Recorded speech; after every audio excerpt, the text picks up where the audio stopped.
نحمدہ ونصلی علی رسولہ الکریم۔ ایک سوال ہے بسالی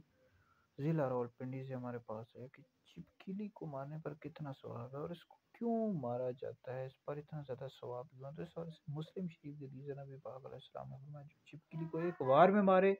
ایک ضرب میں مارے تو اس کے لیے 100 نیکیاں، جو اس سے 2 ضرب میں مارے تو اس کے لیے اس سے کم ہے، 3 میں مارے تو اس کے لیے پھر اور کم نیکیاں ہیں۔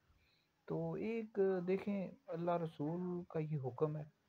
تو ایک بات تو یہ، دوسری بات یہ ہے کہ حضرت ابراہیم علیہ السلام کے لیے جو آگ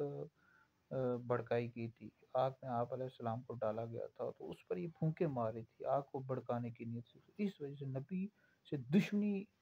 رکھنے کی وجہ سے اس کو مارنے کا حکم دیا گیا۔ دوسری وجہ یہ بتائے گی کہ یہ شیطان ہے، اور تیسری وجہ یہ بتائے گی یہ موذی یعنی ایذا دینے والا جانور ہے،